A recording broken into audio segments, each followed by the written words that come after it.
Olá pessoal, sejam todos bem-vindos. Nesse vídeo, a gente vai começar a nossa segunda parte aqui do treinamento básico das análises das demonstrações financeiras.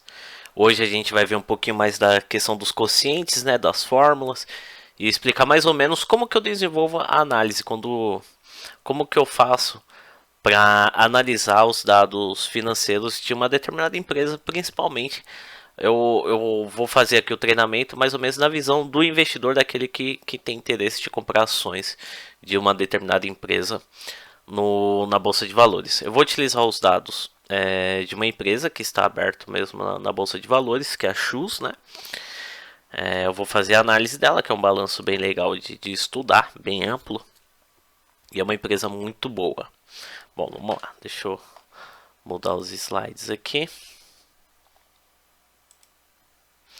Bom, eu já falei um pouquinho no primeiro vídeo, na primeira parte. Eu vou deixar o link aí para quem não acompanhou a primeira parte do curso, né?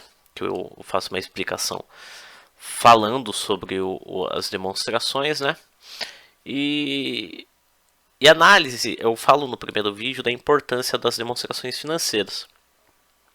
As demonstrações financeiras é importante para o administrador da empresa, né, o gestor da empresa, verificar como está a saúde financeira, a situação, verificar que contribui para a tomada de decisão.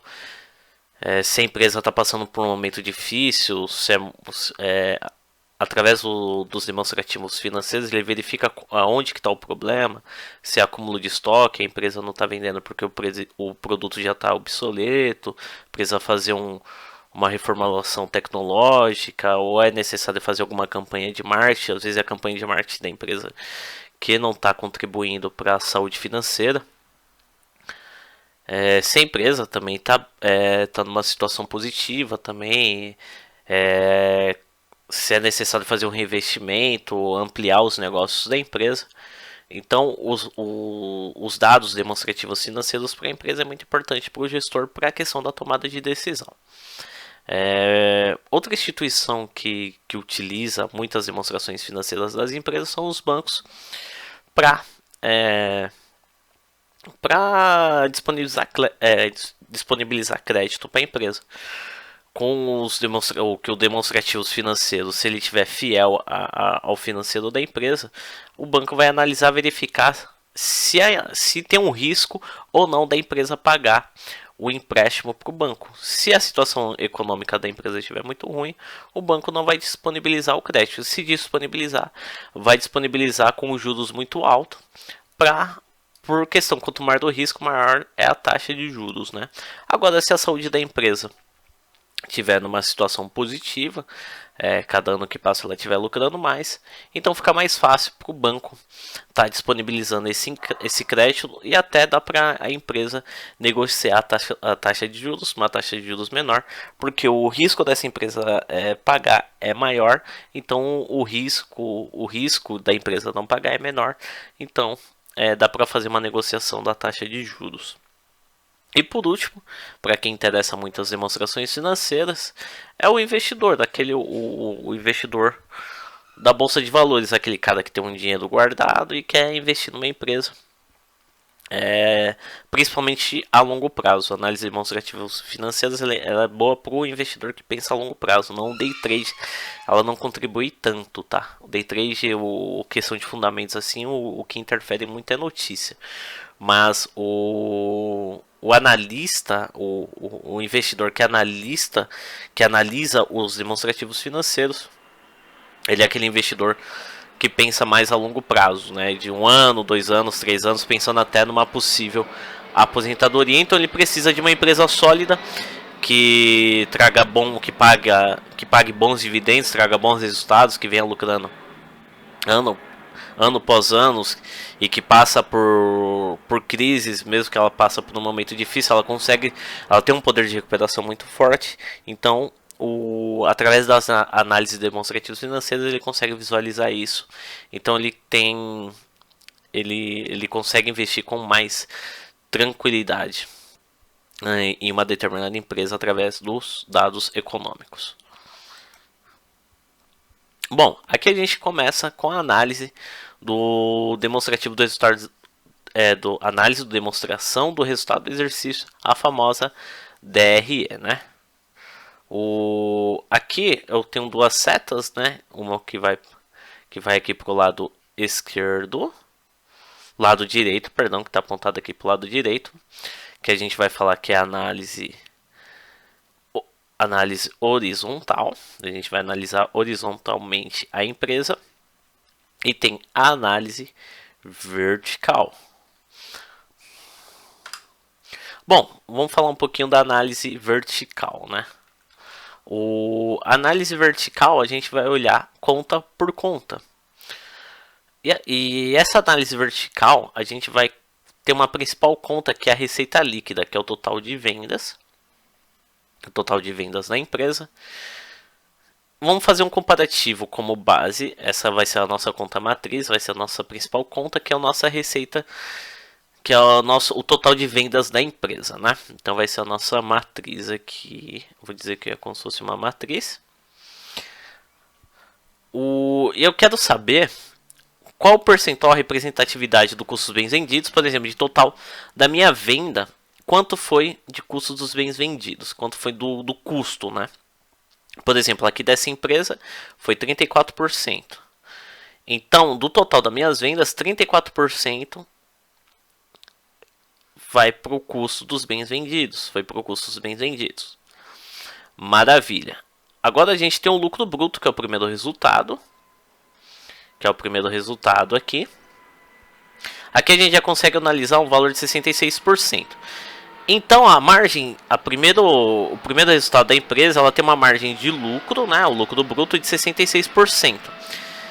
Então do total de venda da empresa, 66% virou lucro bruto, que é o primeiro resultado da empresa. Agora a gente tem as despesas gerais administrativas, que são as despesas gerais. Então das despesas gerais, de total de vendas da empresa, 25%, praticamente 25%, um quarto aí, foi para despesas gerais administrativas. Agora a gente tem o segundo resultado, que é o resultado antes do resultado financeiro e dos tributos, ou lucro operacional, né?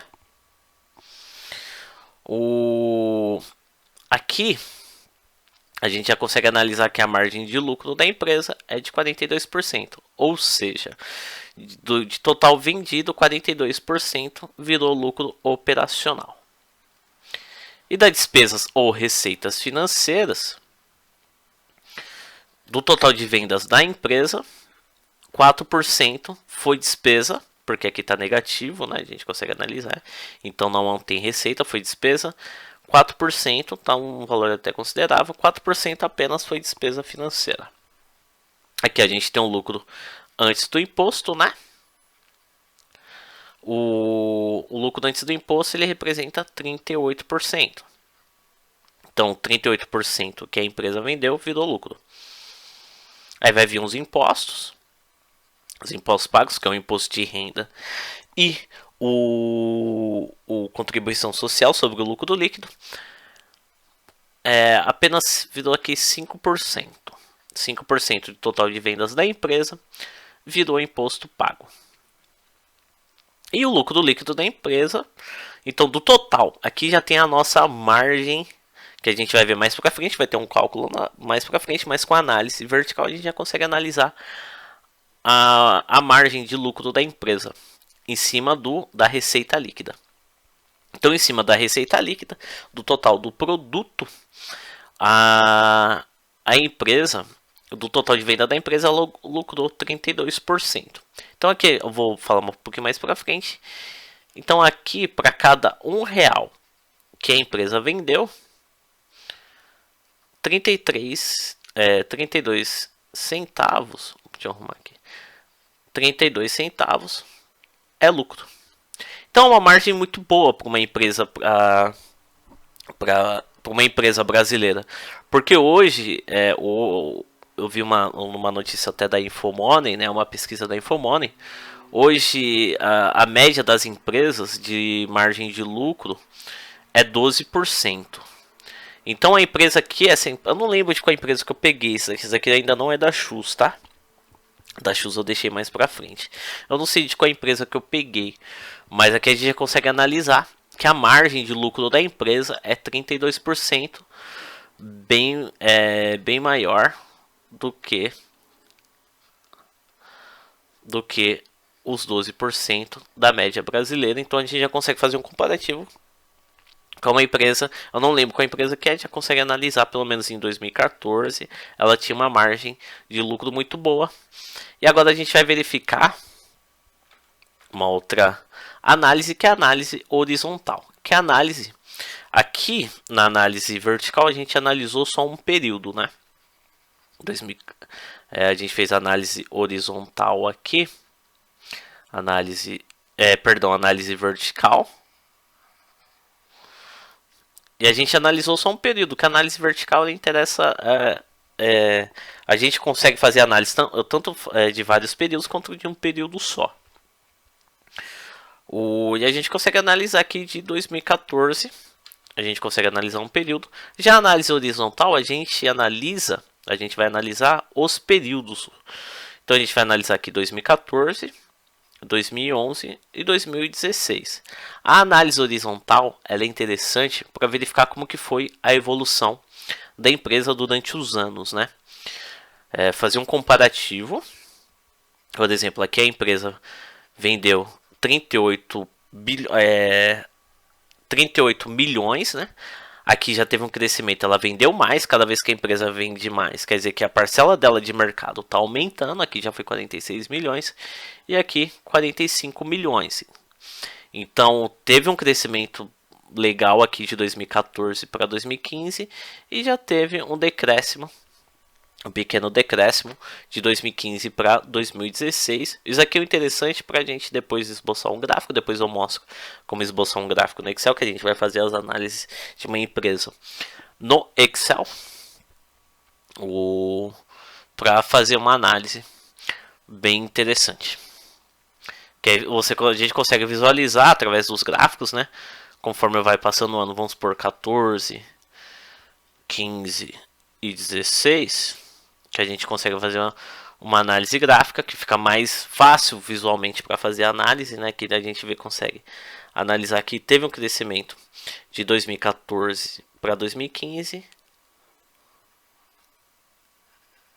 de 2015 para 2016 teve um pequeno decréscimo, e através dos gráficos fica mais fácil fazer essa análise. Aí a gente vamos fazer conta por conta, né? Como que foi o crescimento do meu custo, né, para produzir o produto.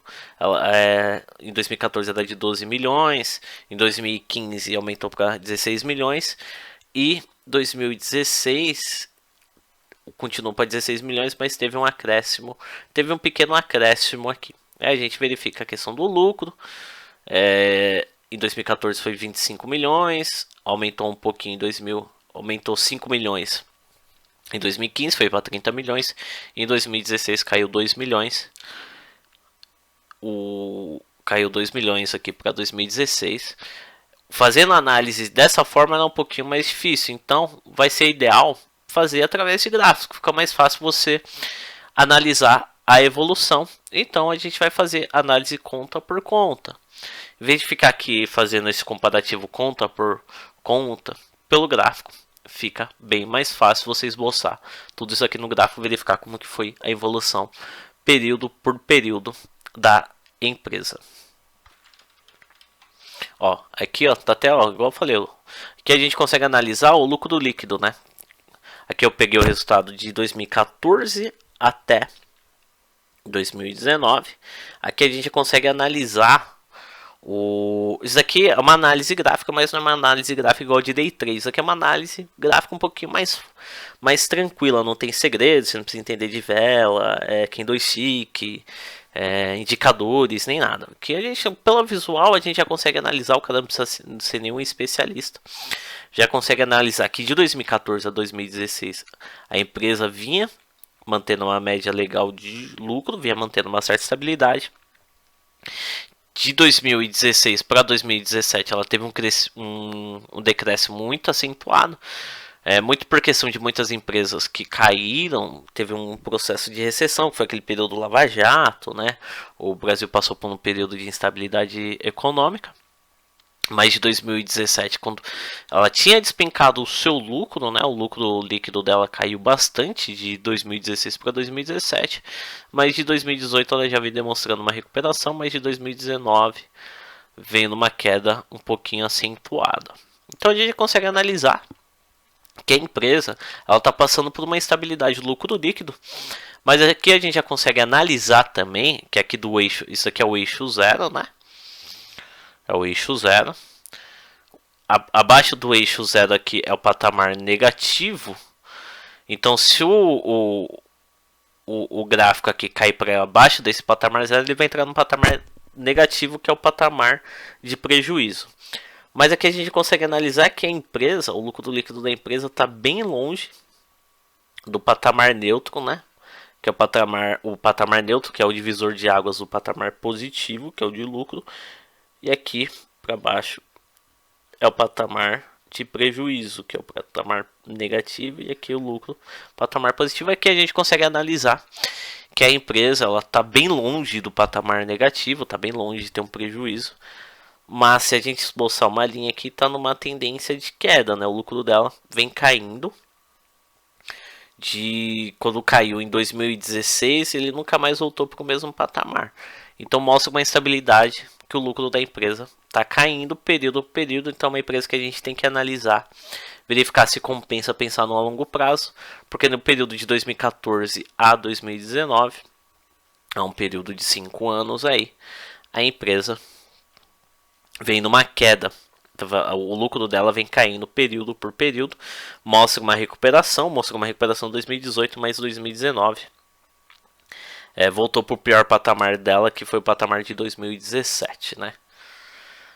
Então isso que é legal, eu gosto muito dessa análise gráfica, porque ela é bem mais fácil do que a gente fazer a análise da DRE. Se a gente transportar a DRE para o gráfico, fica até mais gostoso de analisar os dados da empresa do que através dos números, que os números acabam ficando um pouquinho mais maçante.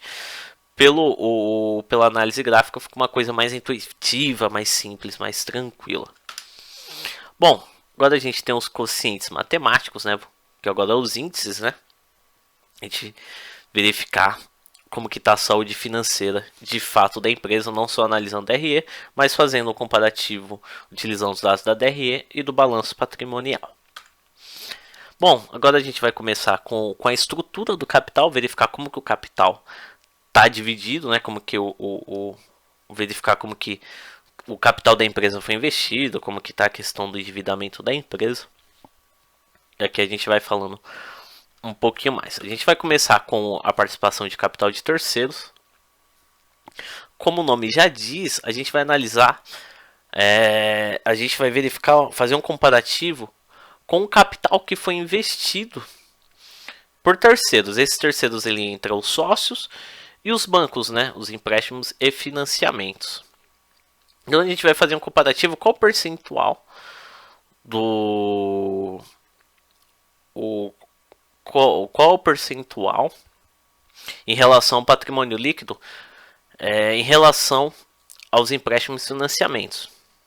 Aqui o ideal, depois eu vou fazer uma conta, depois eu vou mostrar no Excel, a gente vai fazer as contas juntos, no exemplo prático, a gente vai ficar mais fácil.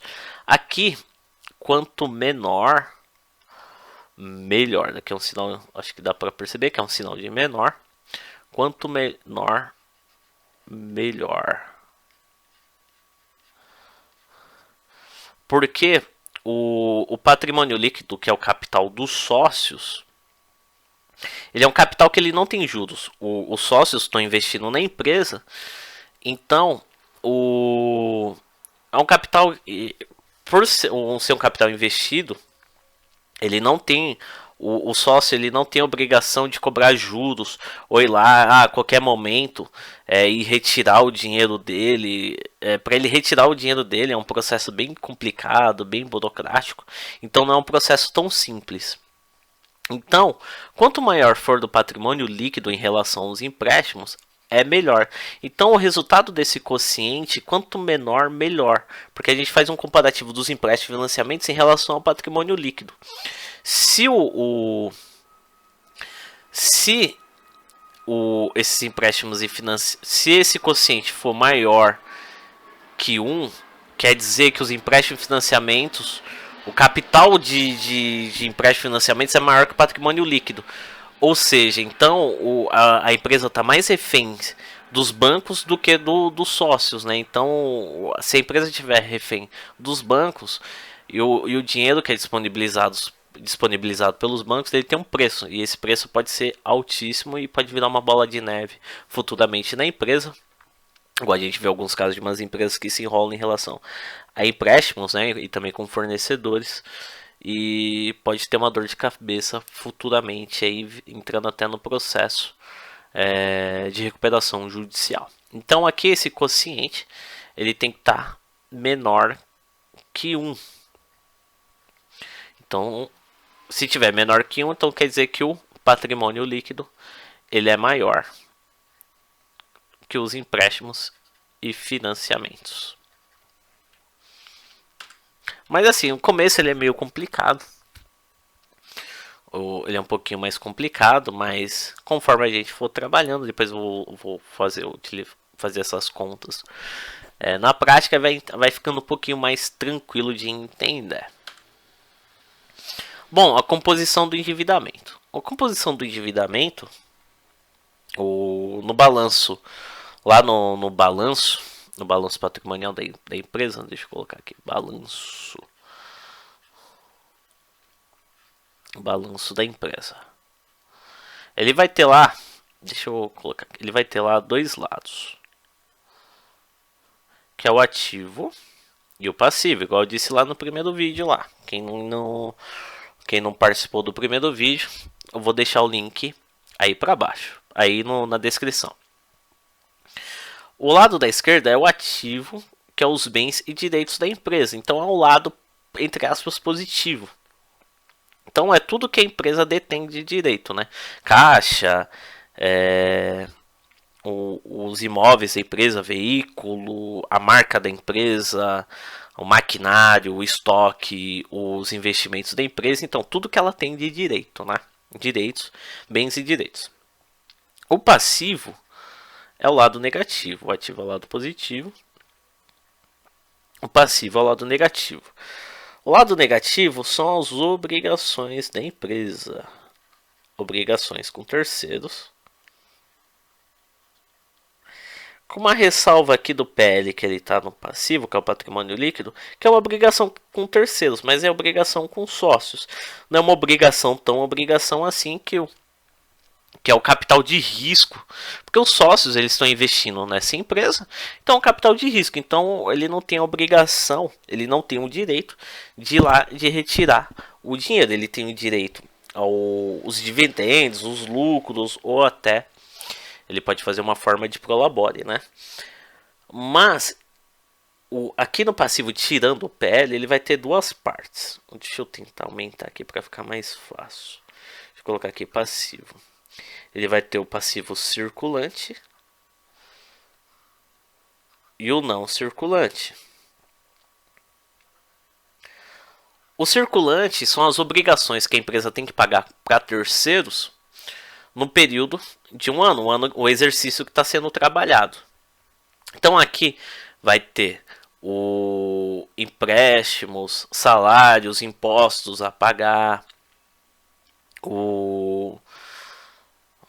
que entra aqui, fornecedores, enfim, tudo que a empresa tem que pagar, tudo que a empresa tem que tirar do caixa dela para poder pagar.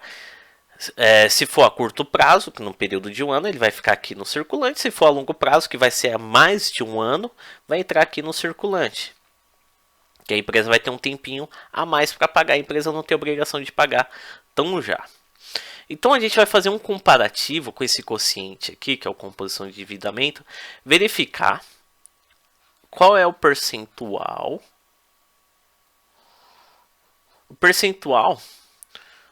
das dívidas da empresa.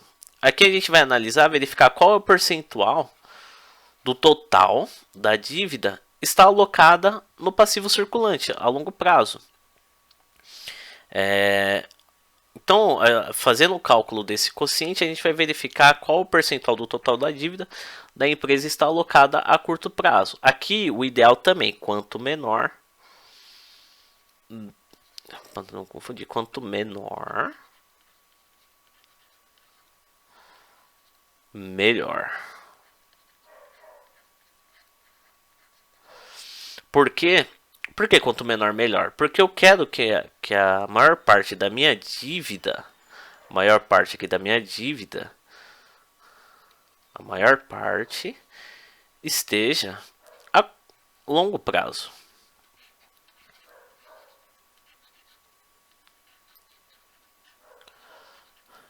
Eu quero que esteja a longo prazo.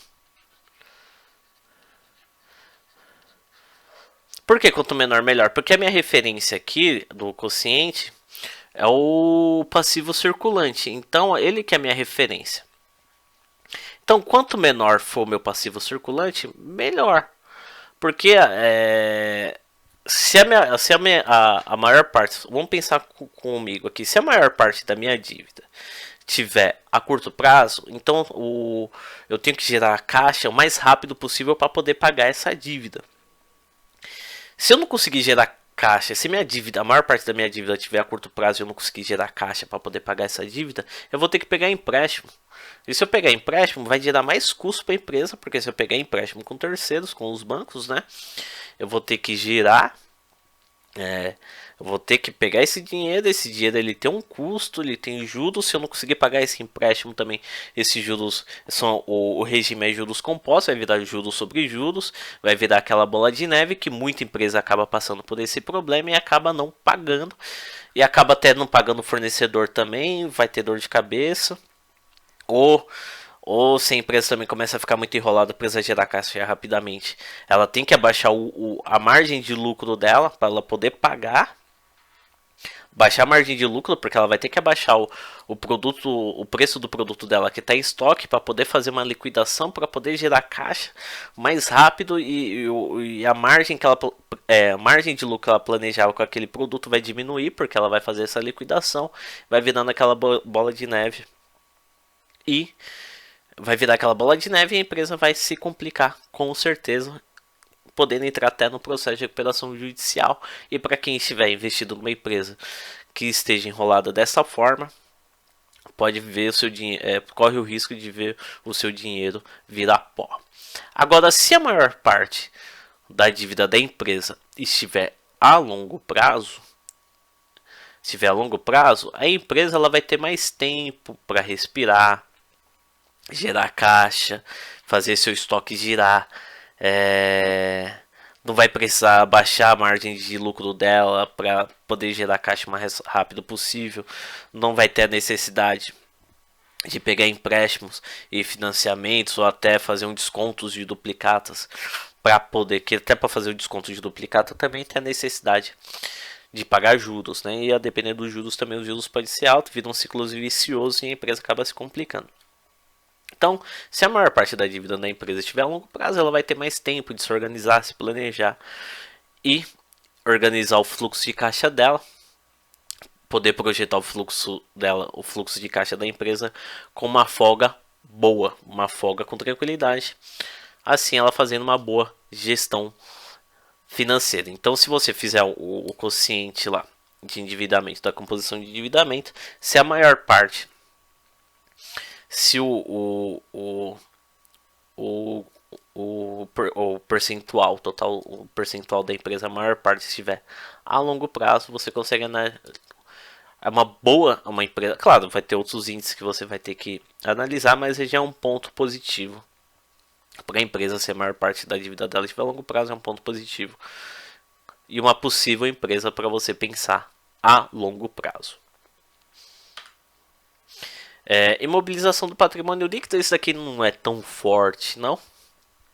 Esse aqui a gente faz um comparativo de quanto do capital que foi investido para os sócios foi investido no prédio lá da empresa. O prédio está meio Torre de Pisa aqui, né? O prédio da empresa, os veículos. Vou tentar desenhar, o desenho não é muito forte. O veículo da empresa, que foi os maquinários, né? Maquinários, veículos, o ativo permanente. O ativo permanente, para quem não sabe, é aquele ativo que a empresa utiliza, mas que demora para se deteriorar, para ela poder. Nossa, fugiu a palavra. Que são produtos permanentes, né? Que levam tempo para se deteriorar. Isso é a palavra, que levam tempo para se deteriorar. Que é carro, o prédio, o galpão da empresa, que é coisa que não vai acabar da noite pro dia, né? Só se Deus o livre acontecer uma tragédia. Mas assim, pela teoria, não é o caso, né? Então, um prédio da empresa demora anos para perder, para deixar de ser utilizado, veículos, o maquinário da empresa. Então aqui é só para fazer um comparativo, verificar o quanto que foi investido pelo sócio foi por ativo permanente para a compra do prédio, dos veículos ou do maquinário da empresa. Agora a gente vai fazer a análise dos quocientes, né? Vou falar um pouquinho de alguns índices da análise de rotatividade. Bom, esses daqui são bem interessantes de analisar. Bom, a gente tem a rotatividade do estoque, né?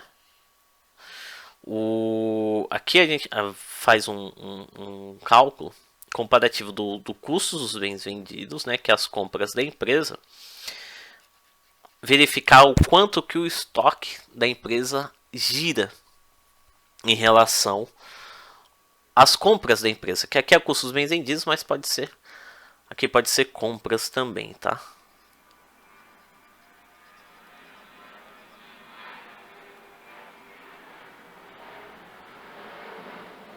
Aqui, quanto menor, melhor, né? Aqui vai ser um período de dias, né? A gente vai fazer um cálculo do estoque médio dos produtos acabados, que é o produto lá que já está pronto para ser comercializado, porque no estoque também pode ter, quando a gente fazer a análise, vai estar lá descrito que tem os produtos acabados, matéria-primas e os insumos. Então aqui a gente faz a conta dos produtos acabados, que é o que já estão prontos já para serem comercializados. Verificar como que é a rotatividade dele, como que ele sai, a velocidade que ele sai de vendas, né? E quanto tempo que a gente faz de compras e quanto tempo que o produto sai do estoque, né? Então a gente faz um comparativo aqui, quanto menor, melhor. Mais para frente, quando a gente for fazer a atividade prática lá, vai ficar mais tranquilo, mas aqui a gente vai verificar o tempo que o produto gira dentro de um estoque.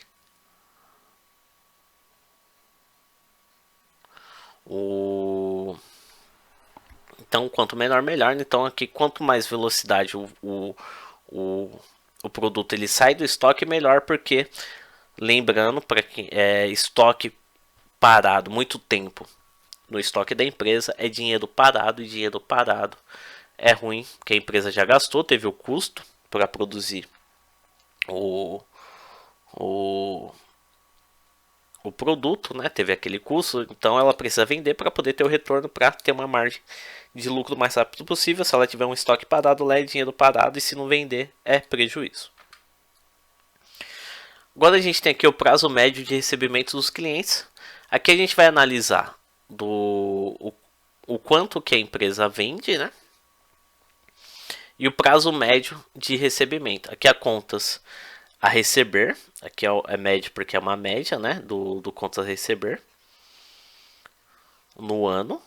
E aqui a gente tem as vendas diárias. Quando as vendas diárias da empresa. Aqui não é o que entra no caixa de fato, né? Mas aqui a gente faz um comparativo, verificar em quantos dias a empresa recebe o seu as suas contas, né?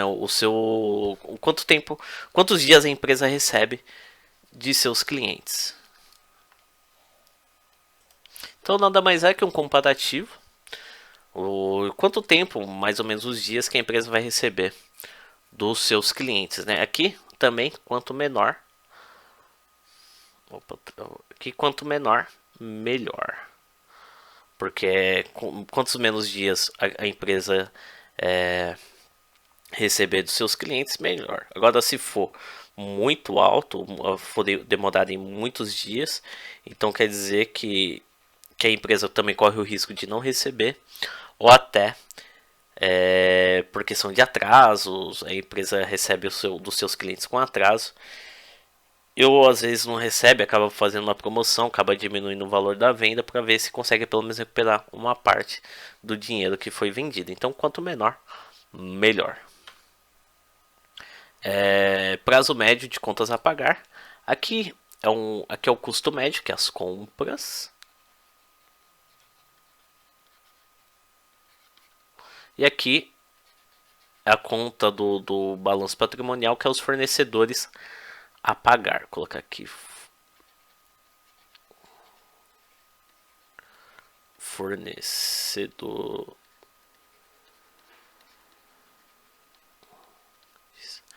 a pagar.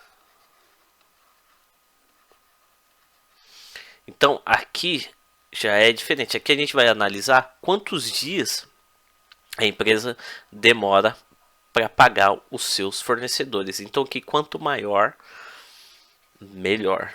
Por que quanto maior, melhor? Porque se a empresa ela tem um tempo maior para pagar seus clientes, ela tem um tempo mais hábil, que a gente vai ter um outro consciente que vai fazer um comparativo. A gente vai ter um tempo mais hábil para poder receber dos clientes, para poder pagar os fornecedores, né? Então, agora, se a gente não tiver um tempo hábil de recebimento dos clientes e e o tempo de pagamento dos fornecedores for melhor do que o tempo de recebimento dos clientes, então vai ter a necessidade do que? Fazer capital de giro, capital de giro, capital de giro. Capital de giro é empréstimos.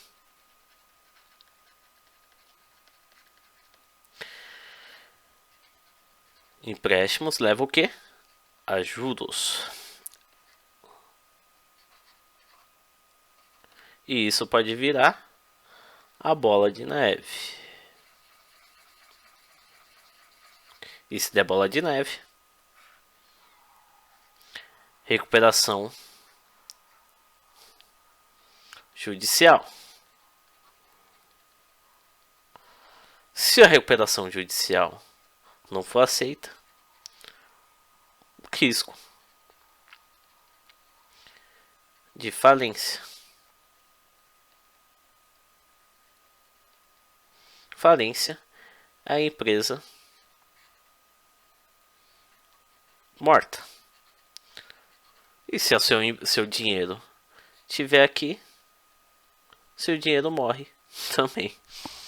Então é importantíssimo a gente analisar isso aqui, pessoal, e não tem segredo analisar. Se eu estiver sendo confuso, alguma coisa, se vocês quiserem também os slides, vocês peçam aí. Mas não tem segredo, pessoal. Estudem isso daqui. Depois eu vou fazer uma forma prática. E outra eu vou fazer sempre. Agora eu vou fazer um projeto da série. E eu vou analisar empresas, mesmo reais, na bolsa de valores para investidores, né? Eu vou disponibilizar tudo gratuitamente aqui no YouTube. Então, analisem, pessoal. Não sai. Para quem faz investimento ou pensa em a longo prazo, ele não pode ser especulativo, ele tem que ser fundamentalista, pegar os dados da empresa, analisar, verificar como está o crescimento dela. O analista, o investidor fundamentalista, ele pensa no que está acontecendo de fato da empresa. Não tem especulação. Por exemplo, tem muito investidor daí que pensava: Petrobras, um exemplo, não estou falando que o fundamento da empresa da Petrobras é ruim, mas são uns exemplos, né? Vai descobrir um campo de petróleo tá para um campo de petróleo no mar dali em Santa Catarina, um novo pré-sal da vida aí. Aí todo mundo começa a comprar ação, aí vai verificar que não tem um galão de petróleo lá, então aí sai essa notícia, as ações caem lá para baixo, você perde dinheiro e foi fria. Especulação é para quem é day trade. Aqui o estudo não é para quem é day trade. Aqui é fundamentos, é os dados da empresa, verificar como está a saúde financeira da empresa, como está o nível de recebimento da empresa, como que está o endividamento, como que está o endividamento dela a curto prazo em relação ao longo prazo. Enfim, isso daqui é muito interessante. Se eu não estiver sendo claro, eu peço perdão, estou tentando ser o mais claro possível, porque porque não tem muito segredo, você não precisa ser um especialista financeiro, basta você querer estudar. Eu tô querendo só dar um norte básico aqui, porque eu vou fazer vídeos de análise reais de empresas, e para quem não tem muito conhecimento, aqui eu tô tentando dar uma direção. Bom, aqui a gente tem composição do posicionamento relativo. Então, pessoal, aqui aqui a gente vai fazer um comparativo do cálculo lá do quociente do prazo médio de recebimento, que vai ter esse resultado. A gente vai pegar o resultado desse quociente, dividir pelo resultado do prazo médio de contas a pagar, e a gente vai dividir. Desse dividir, ele vai sair um resultado. E esse resultado, como que tá o prazo de recebimento? Tá em cima, então o prazo de recebimento tem que ser menor do que o prazo médio de pagamento. Então, aqui ele tem que ser menor que 1. Se ele for menor que 1, então quer dizer que o nosso recebimento ele vai chegar mais rápido do que o nosso prazo. O prazo de recebimento ele vai ser mais rápido, vai ser menor do que o prazo de pagamento. Então a gente, quando chegar o prazo de pagamento, a gente vai ter dinheiro em caixa porque a gente já recebeu dos nossos clientes. Agora, se ele for maior que 1, aí já liga o sinal de alerta. Já vai ligar o sinal de alerta, porque o prazo de recebimento ele é menor do que o prazo de recebimento. O prazo de pagamento ele é menor do que o prazo de recebimento. Então, o nosso prazo, quando chegar o prazo de pagamento, a gente não vai ter dinheiro em caixa, porque o prazo de recebimento ainda tá para chegar. Desculpa, pessoal. O prazo de recebimento ainda tá para chegar. Então, se a gente não tiver com dinheiro em caixa, aí tem que tomar a decisão. Qual a decisão? Diminuir o valor do produto, fazer uma liquidação. Se fazer liquidação, vai diminuir a margem de lucro, mas vai gerar caixa. Ou se você não quiser diminuir sua margem de lucro, qual a decisão que você tem que tomar? É pegar capital de giro. Capital de giro é empréstimos, igual eu disse no slide anterior. Empréstimos geram juros. Esses juros, se você não pagar nos períodos que estão para vir, vai virar bola de neve. E se virar bola de neve, risco de recuperação judicial. Se a recuperação judicial não for aceita, e também se não for seguida a risco, tem o risco de entrar numa concordata. Concordata tem risco de falência. Bom, agora a gente tem os quocientes de liquidez. Os quocientes de liquidez é a velocidade que uma determinada ativo da empresa vira dinheiro vivo mesmo. Bom, a gente tem o primeiro quociente, que é o quociente de liquidez geral. Aqui a gente faz um comparativo do total do passivo. Aqui é o passivo total, é o circulante mais o não circulante, e o patrimônio líquido, que é o patrimônio dos sócios, né? E o ativo total É igual eu mostrei para vocês, tem lá no primeiro vídeo, o balanço patrimonial é a parte do ativo ao lado esquerdo, ao lado positivo. São os bens mais direitos da empresa. Os bens e direitos da empresa, ele está lá determinado, tem os caixa da empresa, os investimentos, o estoque, os móveis da empresa, os imóveis, os carros, enfim, tudo que faz a empresa funcionar. Tudo que faz todos os direitos da empresa, recebimento de clientes, os direitos que tem com clientes, investimentos, caixa, imóveis, os prédios, os móveis, os computadores, a marca da empresa. Então a gente faz um comparativo. Esse daqui é para verificar como que está a saúde financeira no período atual, no período que você está fazendo o quociente. Por exemplo, os sócios decidem que não querem mais continuar com a empresa, então vão fechar a empresa. Se vão fechar a empresa, eles não podem simplesmente, eles vão ter as obrigações, o lado do passivo, que são as obrigações, que são os empréstimos, financiamentos, os fornecedores, os funcionários, os impostos. Se eles quiserem fechar, eles podem, mas eles vão ter que honrar com tudo isso daqui. E devolver também o que é do sócio, que for investido. Eles falam, não querem mais, quero meu dinheiro de volta, todo mundo lá. Claro, lembrando que isso daqui é um processo hipotético, isso aqui não é um processo tão simples. Principalmente aqui no Brasil é bem burocrático. Mas vamos supor que seja a situação. Então o que eles vão fazer? Eles vão vender. Eles vão tomar decisão, eles vão vender tudo que está no ativo da empresa. Eles vão vender tudo que está no ativo. Se tudo que tiver no ativo total da empresa, for maior que as obrigações da empresa com terceiros e com sócios, for maior, então ainda vai sobrar, vai ter uma sobra ainda de dinheiro. Uma sobra de dinheiro que vai para o sócio. Agora, se o ativo da empresa for menor que as obrigações,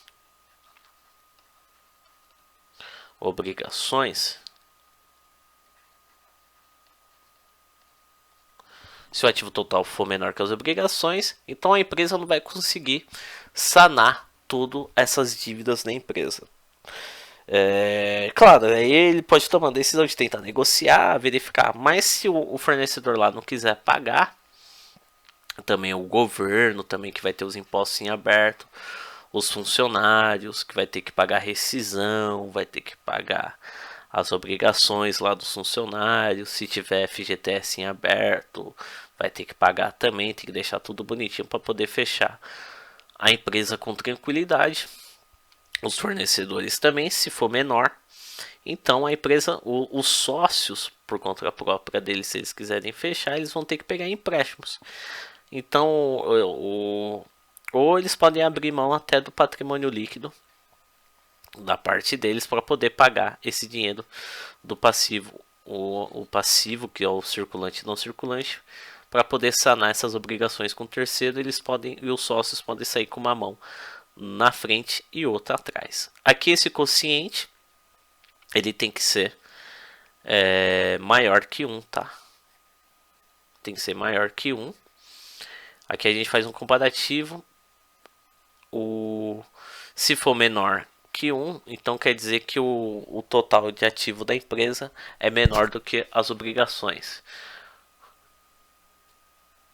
E se o ativo for menor que as obrigações, então os bens e direitos que ela tem de receber é menor que as obrigações dela pagar. Então, se a empresa tiver que fechar hoje, ela não vai conseguir pagar as suas obrigações.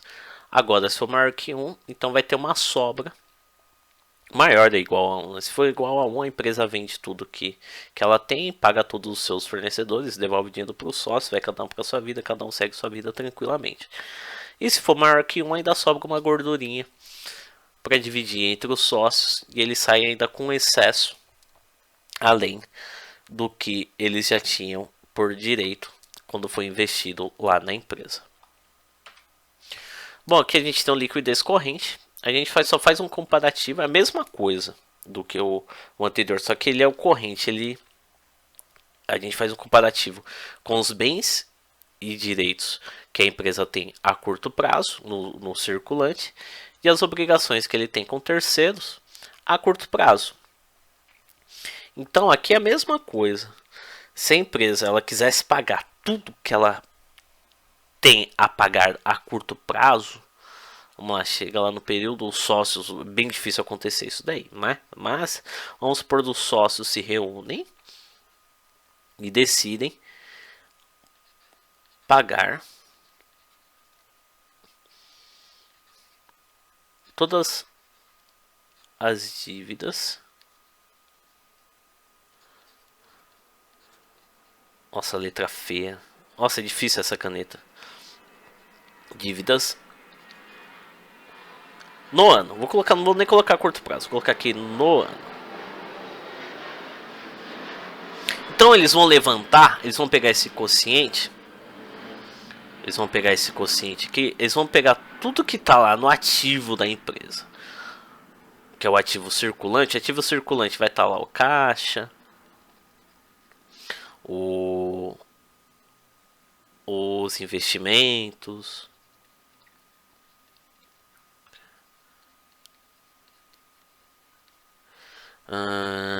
vai estar os clientes. E vai estar os clientes. Esses clientes aqui é o que é o a receber.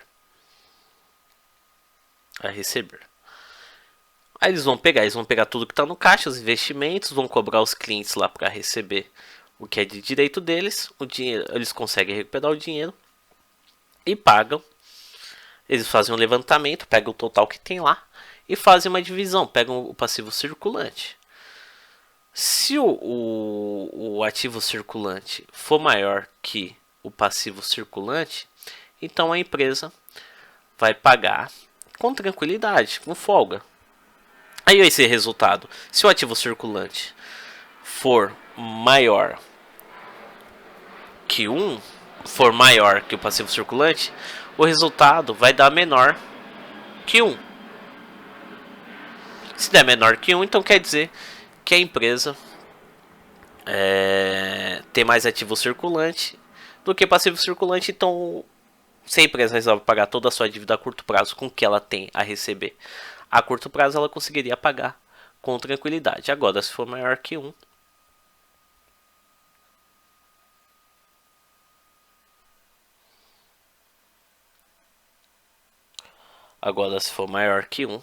aí a empresa, o passivo circulante é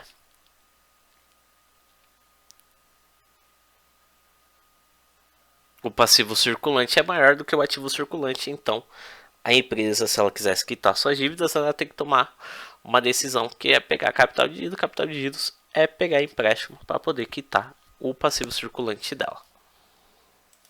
Não, galera, perdão, eu falei besteira. Deixa eu apagar isso daqui. Falei besteira.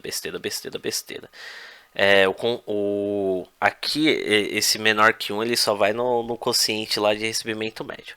Aqui é o contrário. Se for maior que 1,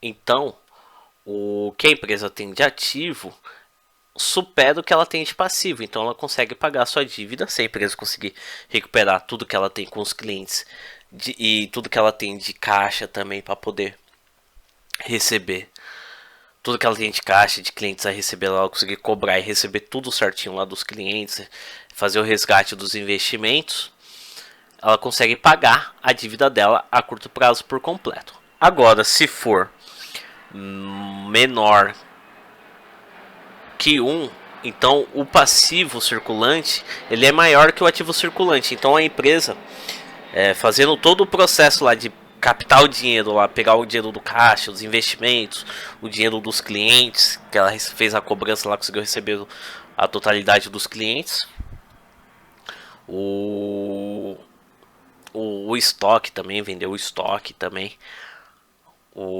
e não conseguir superar o total do passivo circulante, aí vai dar menor que 1.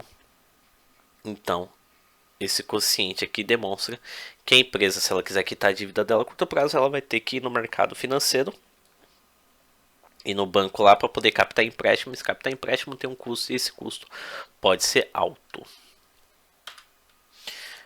O índice de liquidez seca é a mesma coisa que a gente fez no quociente 1, nesse quociente aqui de liquidez corrente. A única coisa, a gente vai tirar daqui o estoque. O estoque por quê? Porque o estoque ele não é tão simples assim de virar dinheiro. Esse ativo de rápida conversabilidade é o dinheiro que você consegue captar no mercado financeiro com ou dinheiro ou no mercado financeiro ou dinheiro que está no seu caixa com rapidez. Você chegar a solicitar e vai estar na sua mão. Aqui, como que a gente está tirando o estoque, tem gente que coloca os clientes aqui também.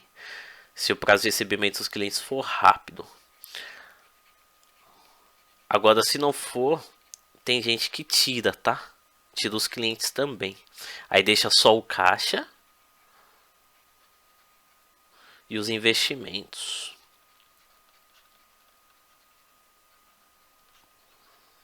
Que é algo que você consegue captar com rapidez, né? Mas o ideal, dependendo da empresa, se for, por exemplo, vamos supor, uma Magazine Luiza da vida, que ele trabalha com comércio, que é varejista, é o ideal colocar clientes. Mas no caso de uma Embraer da vida, que vende avião, não é tão rápido vender um avião, né? Então, o ideal seria tirar os clientes. Aí depende de empresas, tem que analisar de empresa para empresa. Mas se você quiser uma análise mais seca possível, você deixa só o caixa e o investimento. Aqui, por utilizar menos contas do ativo circulante, aqui dificilmente vai dar maior que 1. Ou seja, se der maior que 1, o ativo de rápida conversabilidade é maior que o passivo circulante, que é o PC aqui. Por utilizar só duas contas, né, então fica mais complicado chegar ser maior, é bem difícil ser maior que o passivo circulante por utilizar apenas duas contas. Então o ideal aqui é que ele seja mais próximo do 1. Então se ele chegar mais próximo do 1, melhor ele é. Aqui é raro, muito difícil mesmo ele ser maior do que 1 nesse caso, igual no quociente. Então geralmente ele vai dar menor que 1. Se ele der menor que 1, o passivo circulante ele é maior que os ativos de rápida conversabilidade, então vai dar 0 e alguma coisa. Então o ideal sempre vai dar um 0,6, 0,7. Aí você já vê que a empresa já está bem próximo do 1, que o quociente vai dar bem próximo de 1. Agora se der 0,1, 0,2, então esse quociente aqui ele vai ser fraco. Então tenta pegar vai ser praticamente impossível, não é impossível, impossível não é a palavra, mas vai ser bem difícil ele dar maior que 1, então tenta se apegar nos valores 0,8, o 0, entre 6, 7 e 8. Mas lembrando também que esses índices de liquidez, ele não é, ele assim, isso aqui é de liquidez seca, verificar o quanto que a empresa tem de ativo, de dinheiro, de rápida conversabilidade, assim, tipo um caixa, uns investimentos. Hoje com as empresas estão investindo muito dinheiro, né? Então não é, hoje não é um índice tão forte assim de se preocupar se der muito baixo, não.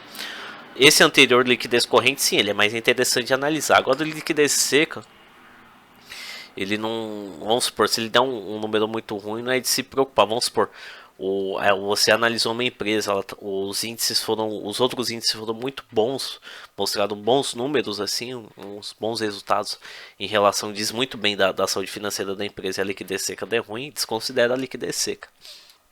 O importante é que o restante, a soma dos outros quocientes, os outros índices, estejam positivos.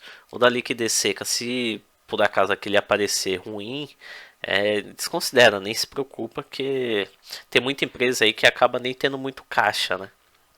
Às vezes acaba investindo dinheiro, coloca o dinheiro em outras que levam mais tempo levam mais tempo de converter em dinheiro, né? Mas a empresa consegue ter bons frutos, bons resultados.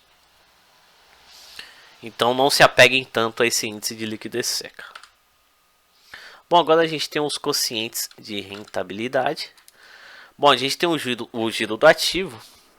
Esse daqui é por a gente estar trabalhando com as vendas, agora esse daqui vai ser o giro do ativo, mas é as famosas margens. Isso aqui é bem interessante também. Isso aqui é o famosas margens.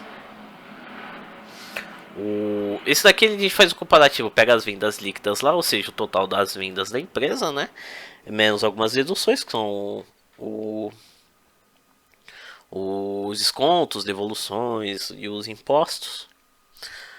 Em relação ao ativo, aqui a gente consegue analisar para cada R$ 1 que foi investido no ativo total lá da empresa, tanto o circulante quanto o não circulante, dos meus bens e direitos, mais bens e direitos, para cada R$ 1 que foi investido no meu ativo, quanto virou lucro. Quanto virou lucro. Então aqui a gente tira uma margem de lucro em cima do ativo. Então, para cada R$ 1 que foi investido no ativo, quanto foi convertido em lucro. É bem tranquilo, bem simples. Também não é um dos mais fortes, tá? Mas é legal a gente fazer um comparativo, verificar como que tá a margem. Porque o ativo é tudo que foi investido na empresa, né? Móveis, computadores, prédios, caixa, os investimentos, a carteira de clientes. Então é interessante a gente analisar isso e verificar do quanto foi investido na empresa, quanto está se convertendo em lucro. Bom, aqui a gente tem opa, tá erradinho. Bom, pessoal, aqui desconsidera esse aqui que eu escrevi um que a mais aqui. Aqui é a margem de lucro, é a famosa margem de lucro. Esse é o mais importante. Lembra que eu mostrei lá da RE de 32%? Que a margem no Brasil das empresas é de aproximadamente 12%. Isso aqui é bom você analisar período por período, a verificar como que tá a evolução na verdade, todos os índices é interessante você analisar os períodos anteriores da empresa também, tá? Analisar os períodos anteriores das empresas. Por exemplo, que a gente consegue analisar, verificar como que tá, se a margem de lucro está aumentando ou está diminuindo. Se estiver diminuindo, quer dizer que a empresa está passando por um processo que a margem de lucro dela está diminuindo. E se a margem de lucro dela está diminuindo, então está acontecendo algum problema. Agora, se a empresa ou a margem de lucro da empresa vem crescendo, vem evoluindo, vem no processo de evolução, então quer dizer que a empresa está tendo alguma vantagem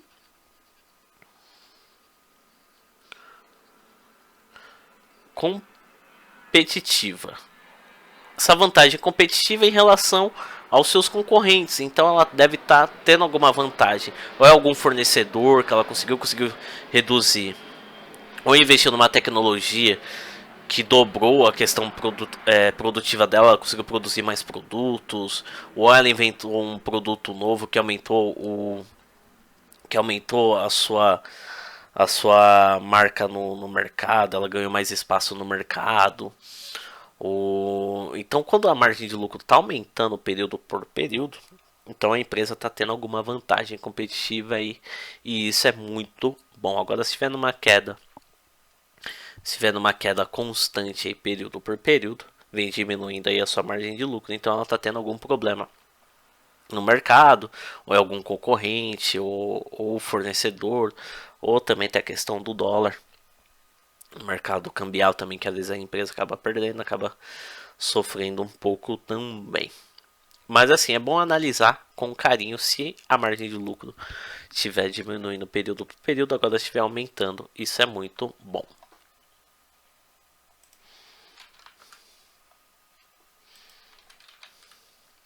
Bom, aqui a gente tem a rentabilidade do patrimônio líquido. Isso aqui não é tão forte assim, mas é bom a gente fazer um comparativo. Esse aqui, a gente faz um comparativo aqui do quanto foi investido pelos sócios da empresa.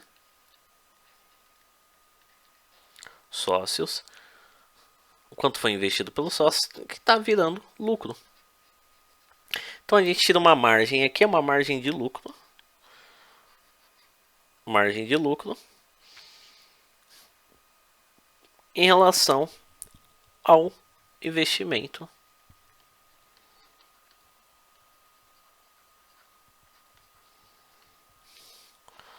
dos sócios. Não é tão interessante assim, mas é interessante a gente fazer, não custa nada. A gente fazer esse comparativo, verificar como que está a margem de lucro em cima do patrimônio líquido. Bom, pessoal, eu vou terminar essa segunda parte. Eu queria fazer tudo, tem a parte prática, né, que a gente vai analisar uma empresa de forma prática, mas como que o vídeo aqui ficou um pouquinho longo, já está fazendo 1 hora de vídeo aqui, eu vou dar uma pausa, eu vou parar, eu vou fazer uma terceira parte. Essa terceira parte não estava programada, mas eu vou fazer a terceira parte não vai ser tão extensa assim, porque a gente vai fazer a análise prática, né? Vai ser uma aula mais interessante, mas a gente vai fazer essa terceira parte e para dar continuidade a esse projeto, para eu já poder começar a analisar as empresas de fato. Esse curso aqui ele é gratuito, ele é básico, para dar um norte para vocês que estão começando, quer saber como que faz uma análise de uma empresa para pensar num período a longo prazo. Porque eu vou começar a fazer uns vídeos aqui no canal de análise das empresas, dos demonstrativos financeiros das empresas reais que estão na bolsa de valores. E às vezes alguns termos podem ficarem, alguns termos contábeis para quem não teve um contato direto, pode ficar um pouquinho complicado de entender. Então eu fiz esse curso básico para a pessoa ter uma base, né? Ter uma base aí para pelo menos não ficar, para eu estar fazendo os vídeos aqui não ficar uma coisa em inglês, né? Não ficar uma coisa tipo um pouquinho complicado de entender alguns termos: lucro líquido, patrimônio líquido, balanço patrimonial, ativo, passivo,